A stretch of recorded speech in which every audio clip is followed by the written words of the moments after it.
pessoal, bem-vindo a mais um episódio do podcast Jovens Afroempreendedores, que é uma realização da Odabá e tem apoio do Tecnopuc. Hoje comigo está Mariana Marmontel, é assim, né? Isso mesmo, Mariana Marmontel. Ela é afroempreendedora, calma que eu tenho que ler isso aqui porque ela é muitas coisas ao mesmo tempo. Ela é afroempreendedora, atriz, produtora, artista, mestre de cerimônias e além de tudo isso, ela é estudante de pedagogia.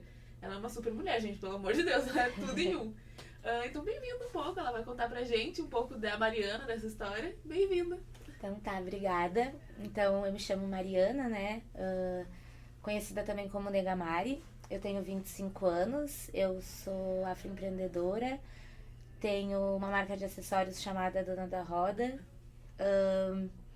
Eu iniciei a minha carreira artística bem novinha, lá pelos 5, 6 anos, no Circo de Girassol, fazendo aéreos. Eu sempre gostei muito de fazer tecido, fazer trapézio.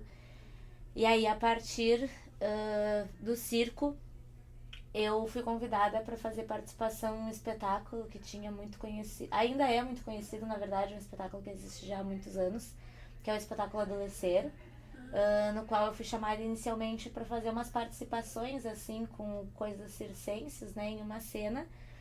E aí, em pouco tempo, assim, acabou acontecendo uma fatalidade dentro desse grupo teatral, né? E eu acabei sendo convidada para entrar pro elenco oficial. E aí, se não me engano, dos 12 até os 15 anos eu fiz parte do Adolescer. E a partir daí também eu fui participando de outros espetáculos, surgiram convites para que eu atuasse fazendo participação em alguns filmes, séries, fiz alguns testes também. Legal. E em 2014, mais ou menos, eu entrei pro mundo do rap, né, do hip hop, onde eu conheci as batalhas de rima, pessoalmente, assim, né? Sim. E criei junto a outros amigos um grupo. A gente criou um grupo de adolescentes, jovens, onde a nossa ideia era conseguir arrecadar dinheiro através de artistas fazendo freestyle na rua, com uma caixinha de sapato, juntando moeda. De vez em quando a gente tinha um pouco mais de estrutura, conseguia microfone, caixa de som. E aí o pessoal ficava fazendo esse freestyle na rua, o pessoal ia fazendo contribuições. E a nossa meta era conseguir comprar equipamentos para que a gente pudesse fazer eventos itinerantes em várias praças e espaços, levando rap, levando shows musicais. Acabou não dando muito certo, a gente se separou, várias pessoas que faziam parte continuaram no rap. E assim eu comecei a ser convidada para apresentar algumas batalhas de rap. Então eu também sou mestre de cerimônia, né? Tanto de eventos quanto das batalhas de rima. Mais ou menos por 2017 conheci os slams daí, que são competições de poesia falada. 2017 foi o ano que surgiu aqui no Rio Grande do Sul. Eu comecei fazendo parte da organização do Slam RS, que é um dos primeiros slams aqui de Porto Alegre, né? E apresentei também a primeira edição do Slam Liberta, que foi em Esteio, na Casa da Cultura Hip Hop de Esteio. Então, eu apresento vários eventos. Começou nesse segmento do hip hop, mas eu já cheguei até a ser convidada para apresentar eventos políticos, então já fiz isso em mais de um evento também, trabalhando como mestre de cerimônia, né?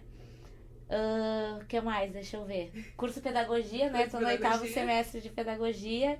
Acho sempre legal falar também que eu sou filha de mãe e pai artistas, então a minha mãe também iniciou no teatro, hoje em dia ela é produtora há muitos anos também, uma produtora modestamente falando, mas incrível, profissional maravilhosa e meu maior exemplo de pessoa, mãe, mulher e tudo. E sou filha de um músico também, saxofonista, flautista, professor. Então já vim nessa família de artistas, né? E artistas empreendedores, né? Porque quando se é artista e se é pobre, não tem a possibilidade de ser somente artista, né? Mas isso a gente vai poder falar no decorrer aí. E me conta como é que começou ativamente essa tua jornada como afroempreendedora, que tem a dona da roda. É maravilhoso, esses brincos, né? Isso mesmo, a dona da roda. Como é que começou, como é que surgiu essa ideia pra te começar a empreender ativamente, assim? Então, A Dona da Roda surgiu no período da pandemia. Mas, um pouco antes da pandemia. Mas o meu instinto empreendedor acho que vem desde sempre, assim. Porque eu desde muito pequenininha, eu sempre fui muito manual, assim, de fazer coisas manuais e acessórios. E desde muito pequenininha. Eu fazia marcador de página para vender. Com fita mimosa, assim, em miçanga, né? Eu fazia uns marcadorzinhos de página com miçanga. Eu fui morar em Lajeado uma época também. E aí lá eu fui morar com a minha família toda é do interior, né, de Lajeado. E lá primeiramente, quando eu fui pra lá, eu fui morar com uma tia minha. E desde sempre eu fazia várias coisas, tá? Fazia artesanato de miçanga pra vender, fazia um monte de coisa. E aí quando eu fui morar com essa minha tia, ela me ajudou. E a gente fazia juntas, assim, aí um tipo diferente de acessórios. Que a gente comprava pecinhas e colava pedrarias. E aí fazia pulseiras, fazia também vários acessórios. Eu já fiz muita coisa de empreendedorismo, assim, desde o mais básico até agora esse que eu levo como algo mais profissional, né? Mas desde muito pequena. Depois eu fui morar com os meus avós e aí a gente morava num lugar que na frente tinha uma loja de aviamentos. E aí eu comecei a fazer tricô também, fazia manta pra vender. Comecei a comprar, tinha uns aros assim uns aros de cortina. E eu comecei a comprar esses aros. E aí eu comprava retalho de tecido e fazia pulseira. Tanto em aros maiores quanto em aros fininhos. Então eu fazia kits de pulseira e também vendia. Nossa, eu já fiz muita coisa. Mas a Dona da Roda, né? Isso foi só para introduzir um pouco esse meu espírito empreendedor, né? E eu também sempre fui muito organizada financeiramente, porque a minha mãe, desde pequenininha, ela me ensinou a fazer uma prestação de contas. Tipo assim, se a minha mãe me dava R$4, eu tinha que fazer prestação de contas do que eu gastei esses R$4 e quanto me sobrou e o que eu ia fazer com aquele dinheiro. Então, é uma coisa que até hoje eu agradeço muito, assim, por ter tido desde o começo essa educação financeira com a minha mãe, porque eu acho que isso faz toda a diferença. Acho que faz com que a gente consiga ter um controle muito maior, né? Sim. Sabendo o que se gasta, o que se ganha, o que se investe, enfim. E aí a Dona da Roda surgiu porque eu sempre gostei muito de brincos. Antes eu usava uns, tipo assim, não sei se tu lembra que tinha uma época que tava muito em alta aqueles brincos de filtro com penas. Sim, eu amava. E eu usava muito, só que eu tenho uma orelha rasgada. Essa minha orelha aqui, ela é rasgada. Não sei se tu vai ver que tem uma fitinha aqui que cola. Ah, sim. Que eu, como eu sou uma pessoa muito chique, muito rica, eu colo a minha orelha com um micropore. Mas um dia eu pretendo colar ela, costurar nessa. Tô esperando a outra rasgar também. Tá esperando ela rasgar também? Isso. E aí eu vou costurar as duas. Juntas. Mas por enquanto tá coladinho aqui. Tô usando brinco, mas eu fiquei muito tempo sem usar brinco. E aí quando eu voltei a usar brinco, eu usava só de um lado. Eu usava aqueles de filtro e usava só de um lado porque eu tinha a outra orelha rasgada. Mas eu gostava muito. E aí começou a voltar, né, a tendência da argola. E eu não encontrava muitas argolas diferentes, assim, eram sempre aquelas argolas comuns, douradas. E aí eu tinha uma amiga, a Alessandra, que era minha colega de apresentação de uma batalha, a Batalha da Morte, que acontecia em Canoas, que eu apresentava também e organizava junto com ela. E ela criou uma marca. E aí ela e uma outra amiga criaram essa marca, um dia elas me chamaram pra ser modelo. E seria mentira se um dia eu dissesse que aquilo não me inspirou. Porque eu comecei a pensar naquilo, né? Tipo, nossa, eu gosto muito de argola, eu sempre gostei de criar, de confeccionar, né? Acessórios. E inclusive as flores que eu uso também, todo mundo sempre me pergunta, que também é uma marca minha, né? Hoje em dia eu brinco e a flor. A flor não sou eu que faço, é sempre minha mãe que faz as flores pra mim. Há muitos anos já eu uso também. Que também já foi algo que a gente já vendeu também, porque isso tudo a gente transforma em renda e capital, é isso aí. E aí eu comecei a fazer argola pra mim. Eu comecei a fazer só pra mim. Quando eu me inspirei nessas minhas amigas, não foi na ideia de criar uma marca e vender argolas. Eu me inspirei somente em fazer argolas pra mim. E aí, eu sou muito ruim em questão de tempo, tá? Cronologia, assim. Sim. Sou péssima. Então eu não vou saber te dizer exatamente quando foi. Mas eu lembro que foi em meados de 2019. Porque eu tava começando um namoro com a pessoa que eu tô atualmente, o Michael, que inclusive é um dos meus maiores parceiros e apoiadores. História de amor. E, e aí eu comecei a fazer essas argolas assim, e fazia argolas enormes. Isso não era tão comum, né? Argolas Sim. grandonas, personalizadas. E eu sempre usei argola, sempre quando eu comecei a fazer, né? Desde quando eu comecei a fazer, eu sempre usava argolas grandonas e aquilo chamava muita atenção. E porque eram argolas diferentes também, não eram argolas comuns. E aí o pessoal começou a me pedir pra comprar. Ou me chamava pra perguntar onde é que eu comprava, e quando eu dizia que era eu que fazia, se interessavam em comprar. E aí eu comecei a fazer. Inclusive até hoje tem os destaques no meu perfil, desde o começo, assim. Quando eu ainda não tinha um nome, quando eu ainda divulgava no meu perfil pessoal. E deu muito certo. Deu muito certo. E aí eu pensei, bom, Bom, é isso. vai ter que ser, né? Aí eu criei a marca. E aí eu não sabia o nome, né? Que nome usar. E aí a minha mãe, como produtora, ela tinha uma empresa registrada já com o nome de A Dona da Roda. E aí quando a gente tava pensando o nome, assim, a gente procurou uma agência, né? Pra criar a identidade visual. Que é a...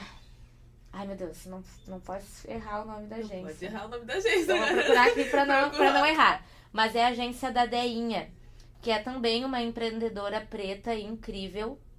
Super indico o trabalho dela. Foi quem fez a identidade visual da Dona da Roda e também quem fez a identidade visual do Poetas Vivos, que é a iniciativa cultural que eu faço parte. Sim. Deixa eu ver se eu vou achar aqui. Ai, gente, não vou achar o nome da agência. Achei. Agência Bar. Olha A aí. Deinha. Agência Bar. Já fica a indicação Já fica pra quem indicação. precisar. Ela é incrível, uma mulher preta também, afroempreendedora incrível, que tem um trabalho de muitos anos também. E aí, quando eu tava procurando essa profissional, minha mãe falou, é a Deinha, não tem outra pessoa. Aí a gente foi conversar com a Deinha e ela, enfim, como profissional que ela é, né, ela veio instigando e procurando quais nomes eu me identificava. E aí a minha mãe lembrou do nome da produtora dela e ela falou que achava que tinha tudo a ver comigo. Sim. E de fato tem tudo a ver, né? Porque a Dona da Roda, todos os movimentos nos quais eu faço parte, eles acontecem em roda. O movimento das batalhas de rima acontece em roda. Sim. As batalhas de rap, os slams acontecem em roda. E geralmente eu apresento, né, os que eu faço parte. E geralmente tô nessa linha de frente, assim, não que eu me considere a dona da roda, mas acho que em vários momentos eu sou vista nessa como a dona. posição. Uhum. E acabei tomando isso pra mim também. Eu sei que eu sou uma mulher de personalidade, eu sei que onde eu Sim. chego eu chamo atenção, eu sei que eu sou de falar. Então eu vi que tinha tudo a ver comigo. Também pela questão da roda, do círculo, da argola.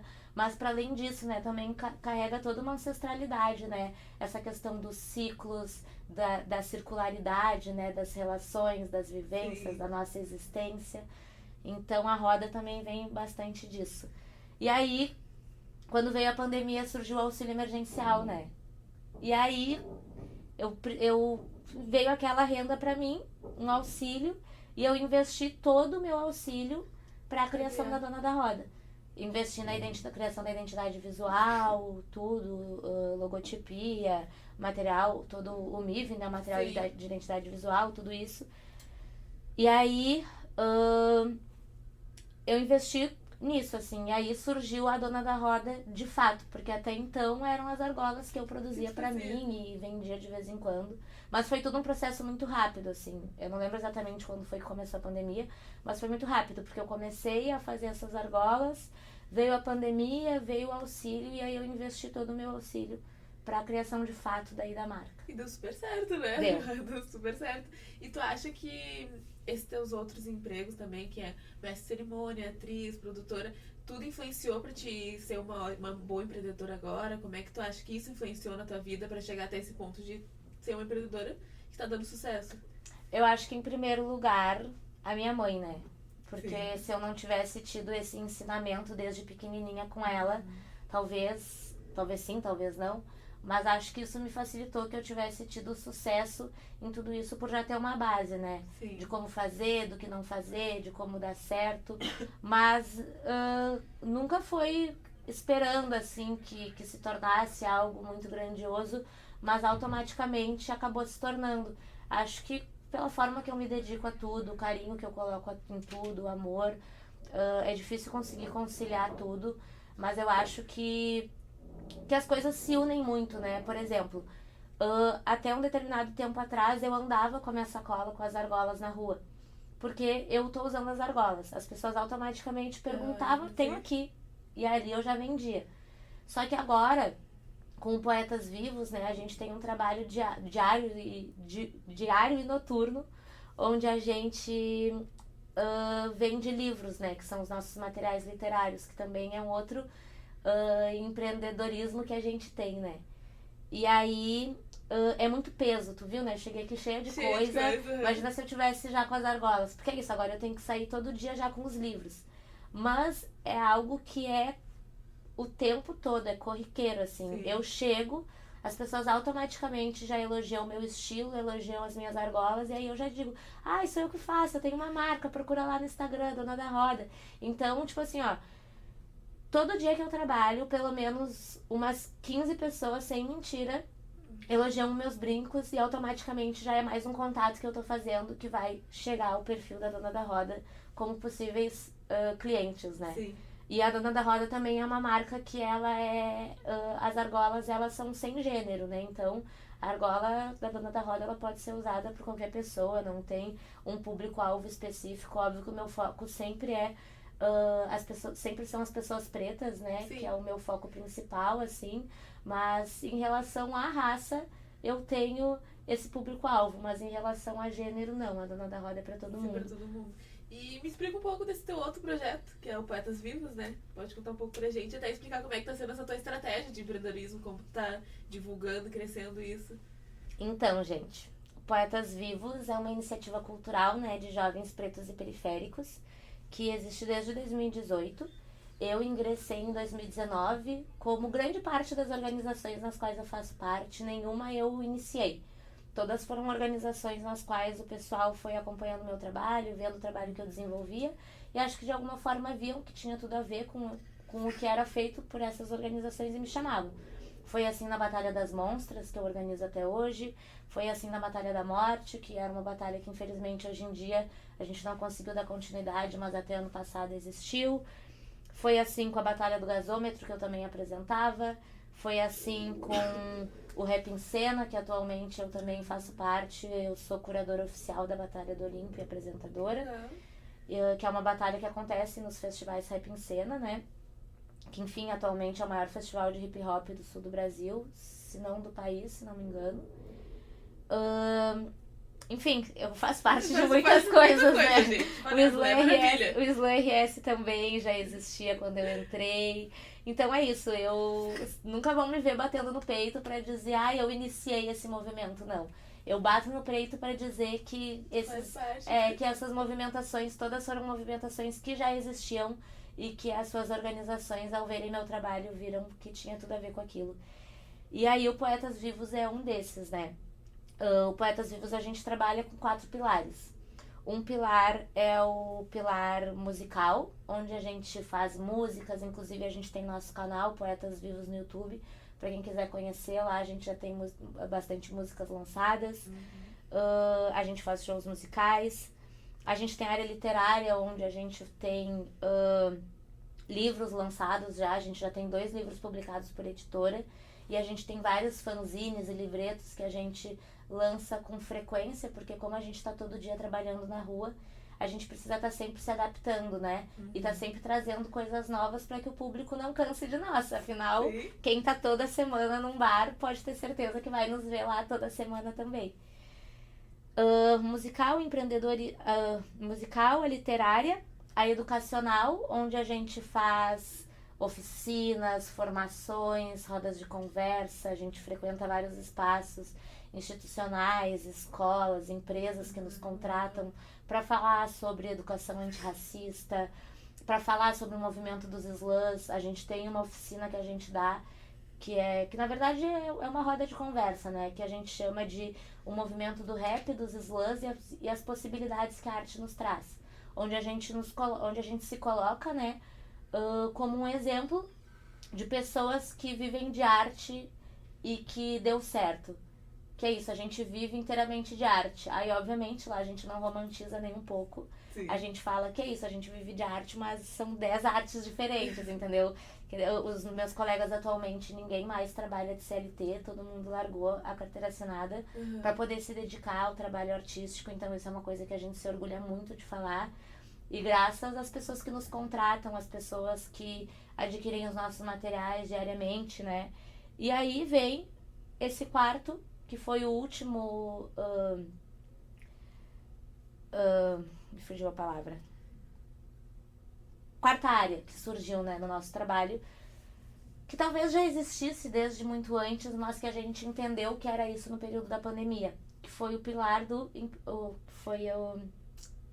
Ai, meu Deus, tá me fugindo a palavra que eu acabei de falar agora. Mas enfim, não é o pilar, mas a área. Isso, a área. Veio essa quarta área, a área do empreendedorismo.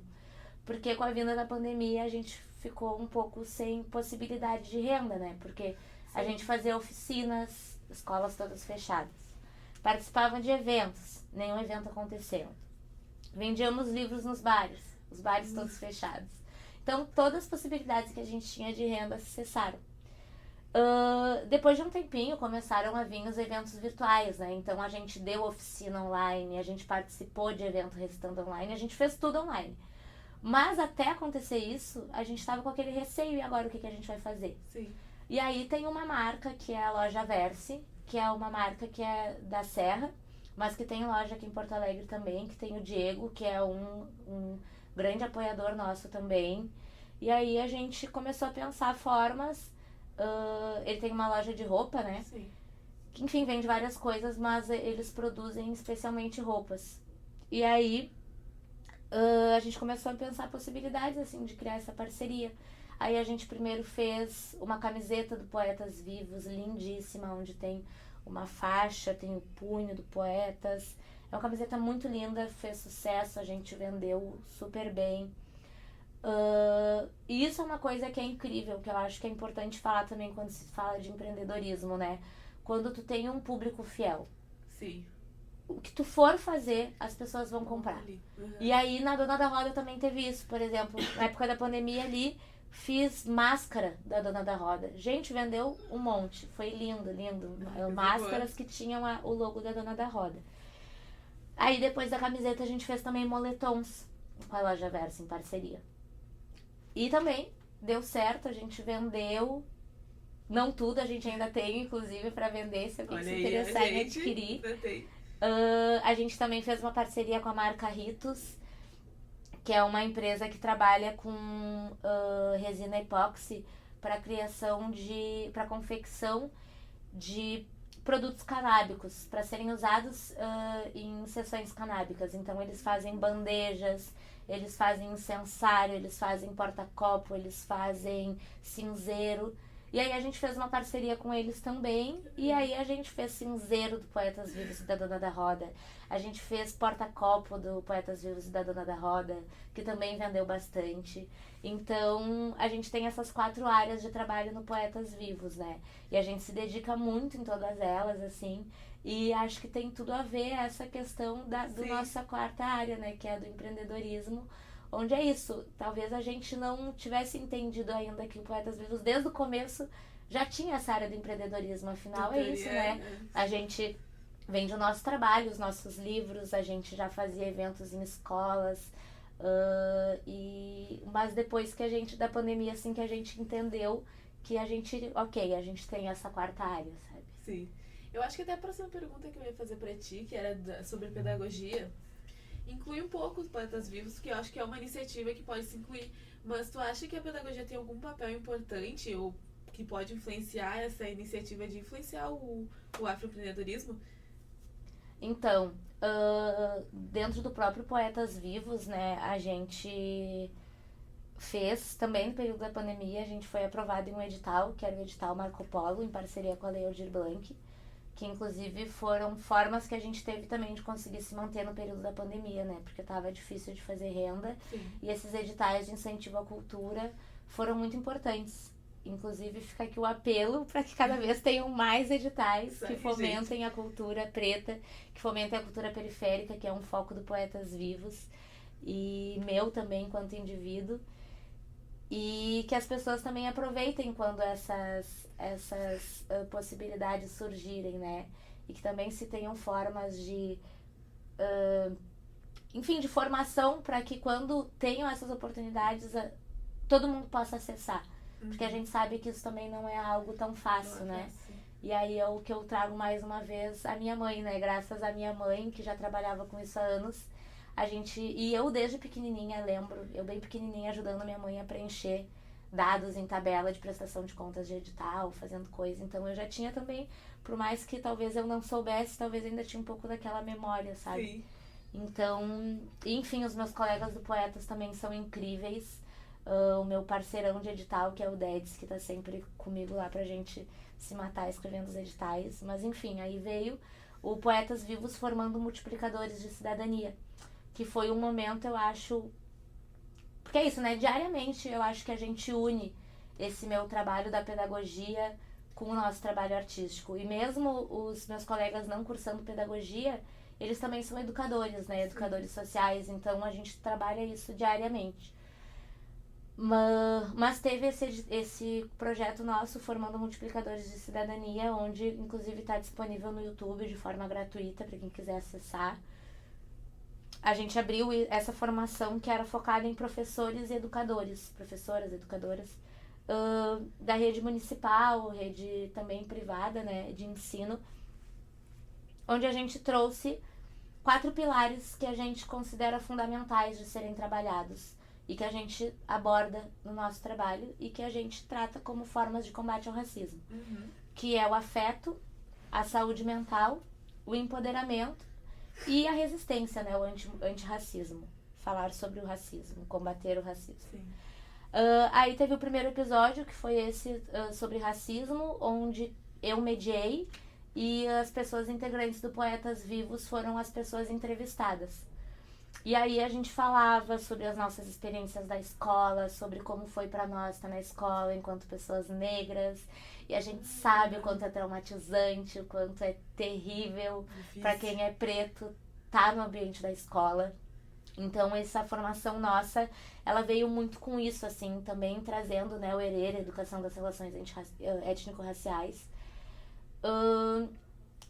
Focando para que essas pessoas que trabalham como educadoras possam refletir sobre essas questões que acontecem dentro da escola. E aí teve esse primeiro episódio no qual eu mediei, depois a gente teve outro encontro que falava sobre saúde mental, onde a gente trouxe profissionais e pessoas que estudam sobre psicologia, que estudam sobre diversas temáticas para falar sobre saúde mental.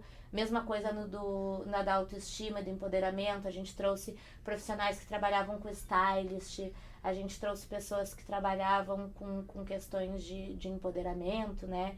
Enfim, em cada um desses pilares a gente trouxe pessoas que a gente considerava que seriam fundamentais para estar falando sobre aquilo, para que depois essas pessoas que trabalham com educação pudessem estar aproveitando daquele material para levar para as suas instituições de ensino, né?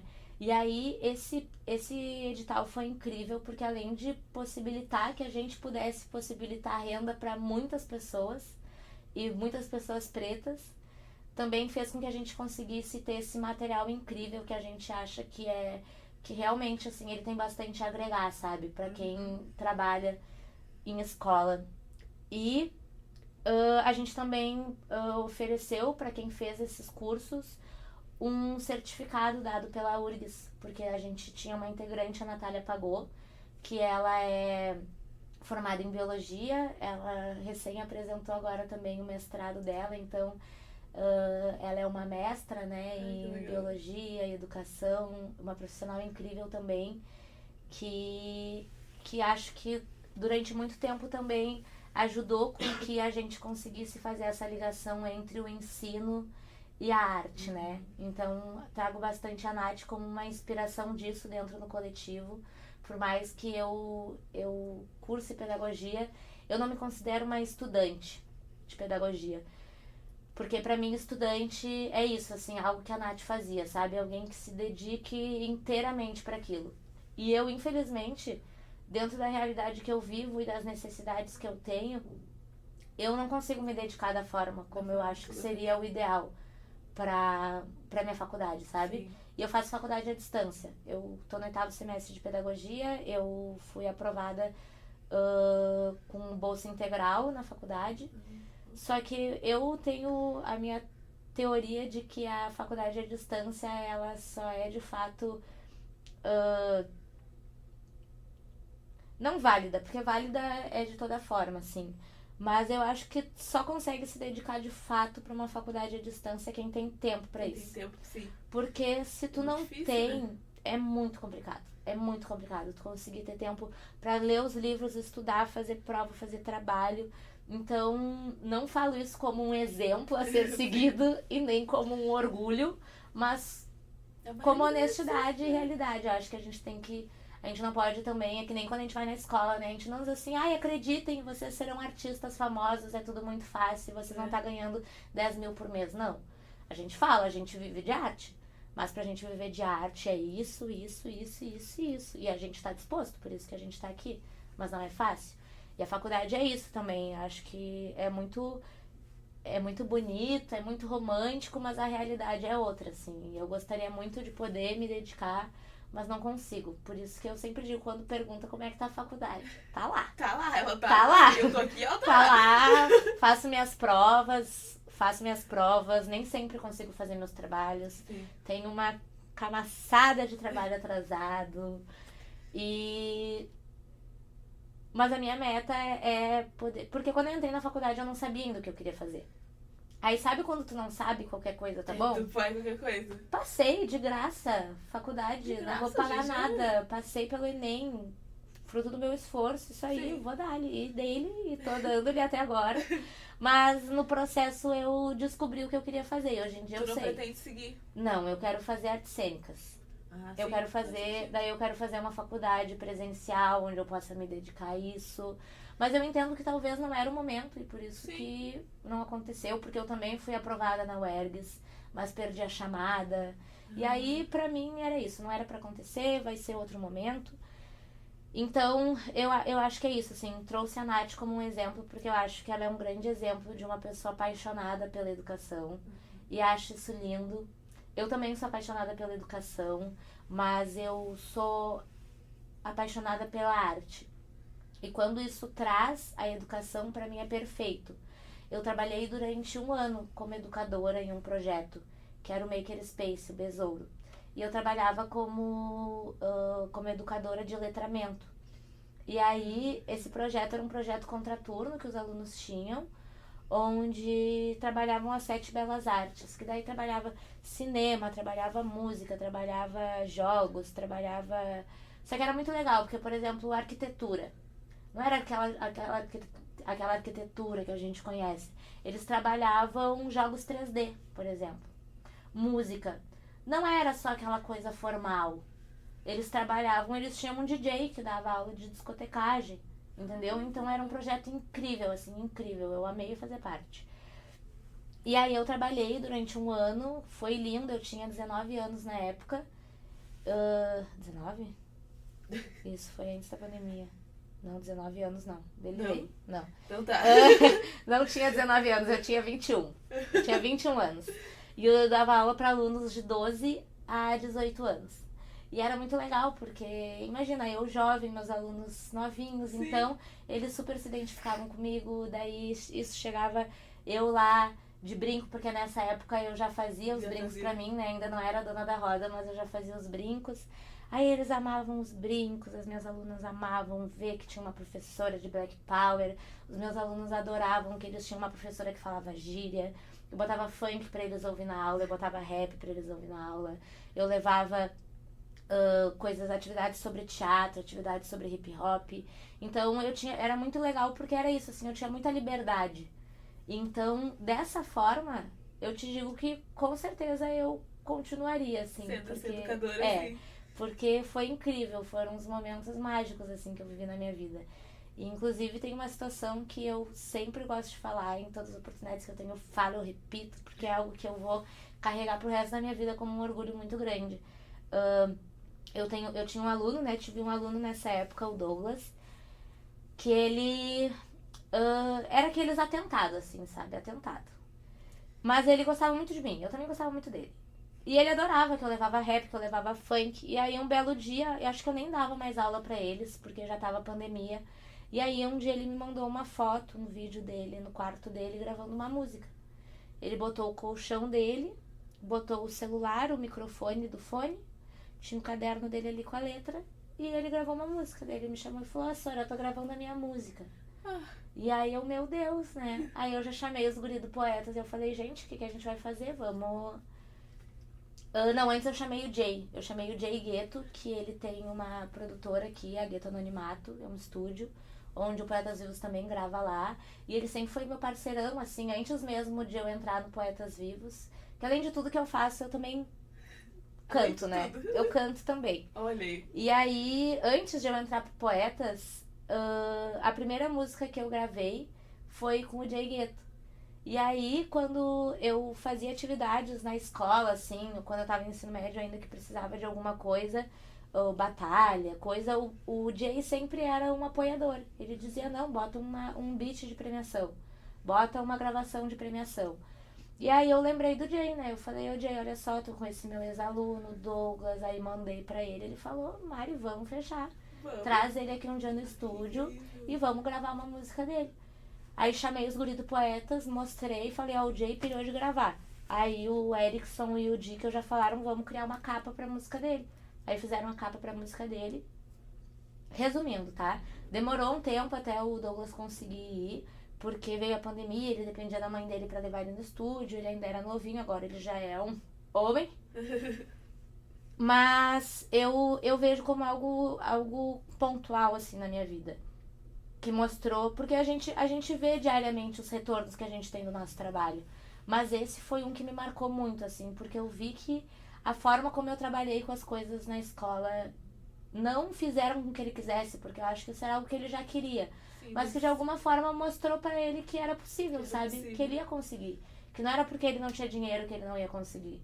É isso, a gente não tem dinheiro, mas a gente tem contato, sabe? E isso foi uma coisa que eu aprendi com a minha mãe. Que é muito importante a gente saber manter relações e criar redes, né?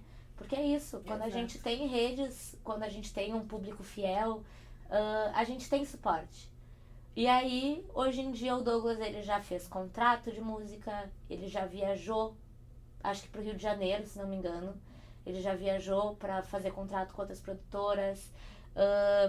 A gente fez um evento também do Poetas Vivos, onde a gente fez questão de chamar ele pra fazer a abertura. Ele cantou também, recebeu o cachezinho. Então é uma coisa muito legal que eu gosto de trazer assim como um resultado efetivo, né? Por mais que a gente tenha, como eu disse, a gente tenha esses resultados todos os dias. Foi um que me trouxe, assim, que eu me orgulho muito, assim, de saber que é isso. Eu não sou responsável por isso. Sim. Ele é responsável por isso, mas eu sei que eu tenho uma participação para que isso seja possível. E eu sei que o Poetas Vivos em si também tem essa participação na trajetória de muitas pessoas que estão no ramo artístico atualmente, assim. Isso me orgulha muito saber que eu faço parte de algo grandioso e tão potencializador quanto Poetas Vivos, né? Então, por isso que eu acho que a educação, a arte, o trabalho que a gente faz no Poetas Vivos, ele tá, assim, tipo, o tempo todo. Totalmente. É a arte, a educação. Por mais que às vezes não vá ser essa educação de quadro e caneta, de ensino, é isso, é a troca, é aprendizado, a gente tá sempre aprendendo muito também. Eu adorei ouvir tudo isso, foi maravilhoso, ainda mais saber exatamente, tu teve total participação nessa decisão, talvez, dele, já tinha essa vontade, mas tu inspirou ele, porque não é sempre que a gente consegue ver a gente ali, tanto nas escolas, porque a gente não vê muito, nem eu no meu colégio, mesmo que seja de escola pública, eu não tinha tantos professores negros, acho que eu tinha um professor negro, se eu não me engano. Então, quando a gente vê a gente representado, isso é muito importante, né? Então, é muito bom ouvir toda essa tua história, ver como tu participa de milhares de coisas, como tu consegue se desenvolver, até pra mostrar pras pessoas também que quem vem da arte consegue te ver agora e ver que tudo é possível. Claro, tu não glamorizou nada, tu deixou, tipo, não é fácil, mas ó, eu consigo fazer, se eu consigo fazer, todo mundo consegue. Então, foi ótimo te ouvir. muito obrigada por participar, por passar um pouquinho. E antes da gente terminar, eu quero que tu dê um conselho para quem está começando a empreender, tanto no mundo das artes, tanto no empreendedorismo em geral. Qual é o conselho que tu dá para pessoa que está começando a empreender ou que está desmotivada, que não sabe se continua? O que tu diz agora, tu, a Mari empreendedora multifuncional? Tá, então. Antes de falar o conselho que eu gosto de falar, né? Eu queria trazer também uma dificuldade muito grande que eu tenho na Dona da Roda. Que eu acho que é importante também ser compartilhado pra Sim. quando uma pessoa estiver pensando assim, tipo, esse é o fim de tudo. Que não, é só uma parte, sabe? O maior problema que eu tenho com a Dona da Roda desde sempre é a questão das mídias digitais. Como eu faço esse 1 milhão de coisas, eu não tenho tempo Sim. de estar criando material, de estar criando conteúdo, de estar fazendo legenda, estar criando arte, postando. E também não é uma coisa que eu goste, sinceramente. E eu acho que tá tudo bem. Tudo bem, Porque é isso, né? A gente precisa entender que tudo bem fazer milhões de coisas e tudo bem também não fazer milhões de coisas. Que tudo bem se eu consigo fazer 15 coisas ao mesmo tempo e tudo bem se a pessoa só consegue fazer uma. E uma coisa que eu sei que eu não gosto é isso. Pode parecer que eu amo rede social. Não gosto, gente. Não gosto. É uma coisa que me... eu gosto, por exemplo, como é o meu Instagram. Amo. Aí eu vou ali, eu posto um meme, daqui a pouco eu vou lá, posto um story meu reclamando de alguma coisa, daqui a pouco eu posto fazendo uma crítica social, daqui a pouco eu tô ali postando da minha mãe, daqui a pouco eu tô ali postando do meu namorado, do cachorro. Bem liberto, que tu tem vontade. Bem de boas. Mas quando é algo que exige uma constância, criação de conteúdo, por exemplo, Sim. eu tenho muita dificuldade. E como eu falei, eu também não... Eu faço muita coisa, eu não tenho como pegar, fazer um curso pra aprender a fazer um material de Sim. identidade visual, fazer uma postagem.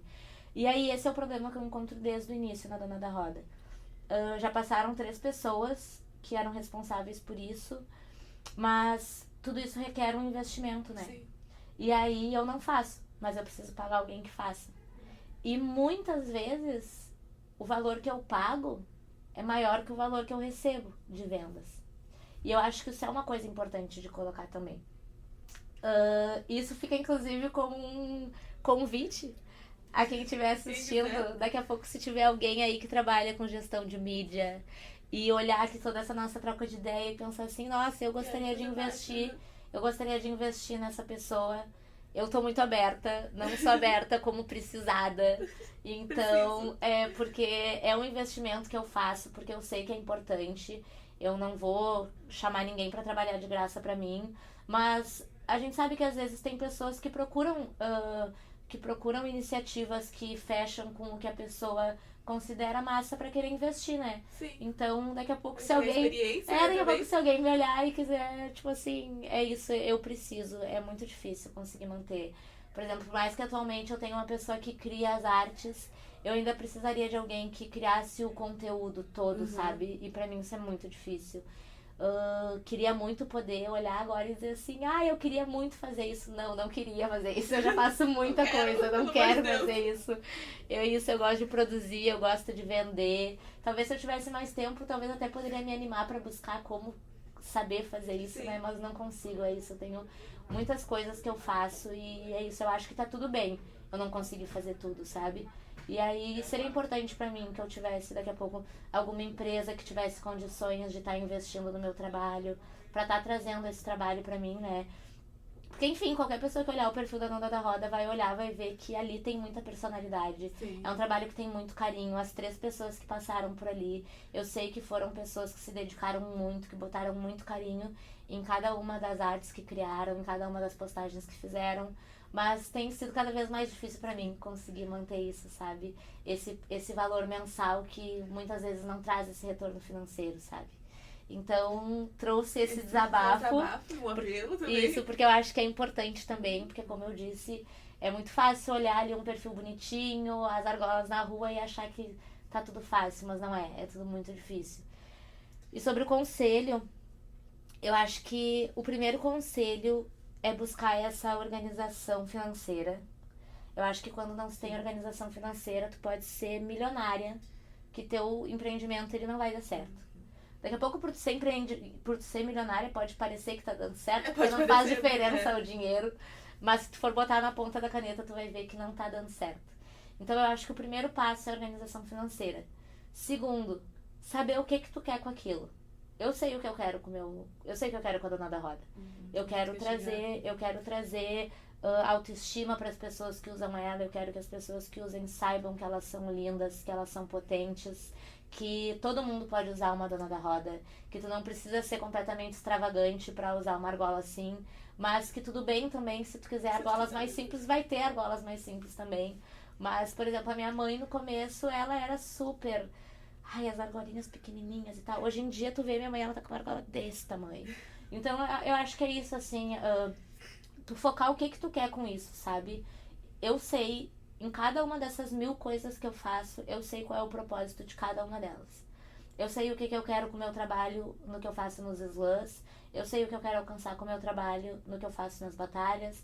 Eu sei o que eu quero alcançar na Dona da Roda. Eu sei no Poetas Vivos.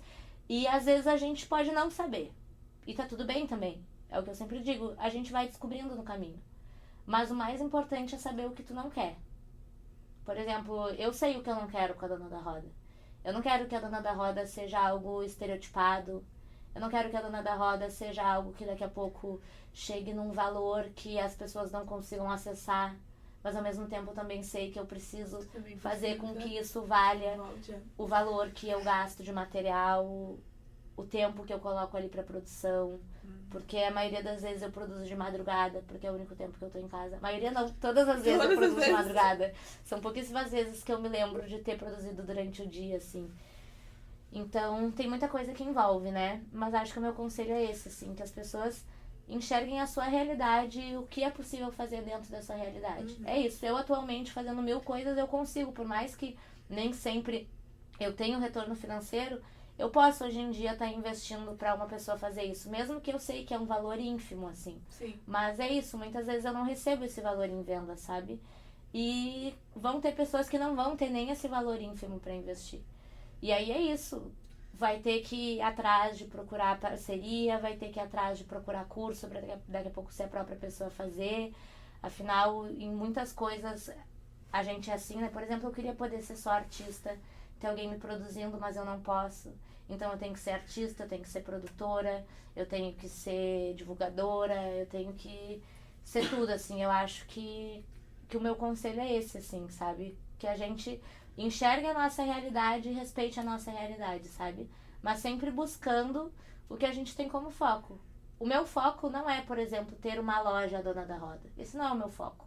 Mas eu admito que se um dia eu tivesse essa oportunidade, eu seria muito feliz. Seria, sim. Mas não é o meu sonho, por exemplo, trabalhar em uma loja Dona da Roda. Mas pode ser um sonho meu ter uma loja Dona da Roda, gerando emprego, tendo ali um espaço onde as pessoas possam chegar, visualizar as argolas e comprar. Isso é uma coisa que eu acho que seria incrível. Mas eu mentiria se eu dissesse, meu sonho é ter uma loja Dona da Roda. Não, tenho vários sonhos. Esse não é um sonho. Mas poder ter uma loja para outra pessoa trabalhar, acho que é uma das metas talvez que eu tenha para um futuro um pouco distante, mas que eu acho que é algo que é isso, a gente começa pensando sobre o que a gente quer, né? E aí aos poucos a gente vai realizando. Foi ótimo ouvir tudo isso, então. Foi muito bom te entrevistar, ouvir toda a tua história, que eu já tava sempre de olho no Instagram dela. O Pedro me recomendou, não sei se tu conhece, né? Sim, com certeza. Inclusive, eu agradecer ao Pedro por ter me indicado. O Pedro também é um artista incrível, acho ele muito massa. Admiro muito o trabalho que ele faz, essa questão do afrofuturismo que ele traz, acho incrível, né? Também. Muito incrível. A entrevista dele foi maravilhosa. Tu descobre várias coisas que não via possibilidade, né? E ele já foi longe. Alegre. Então, muito obrigada por ter vindo. Quero que vocês sigam a gente no Instagram, YouTube, Facebook. É tudo Aldabá Afroempreendedorismo. E a Mariana também, apesar de ela não ser uma heavy user, mas seguir ela. Qual é o seu Instagram? A Dona da Roda, né? A marca dos acessórios. E o meu perfil pessoal é Negamari. Nega com 2 Es, Mari. E aí também tem o do Poetas Vivos, né? Que é só colocar Poetas Vivos que vocês encontram. E agradeço muito também o convite, a indicação do Pedro, a teu carinho e atenção, a dedicação em ter criado o roteiro para essa entrevista, que eu me senti muito bem poder estar compartilhando tudo isso. É ótimo. E Com certeza agradecer também todo mundo que vai ficar aí ouvindo. E, enfim, conheçam, acompanhem, fortaleçam. Quem puder ajudar financeiramente, vai lá, compra moletom do Poetas Vivos, Isso aí. contrata Poetas Vivos pra se apresentar, compra a argola da Dona da Roda. Quem não pode ajudar financeiramente, divulga, envia para as pessoas que tu vê que podem se interessar por esse trabalho, que faz toda a diferença. Eu vou deixar todos esses links aqui na descrição pra todo mundo que tiver possibilidade pode ir lá e entrar em contato com ela, entrar em contato com Poetas Vivos pra ajudar. Então é isso, gente. Até o próximo episódio. Tchau, tchau. Tchau!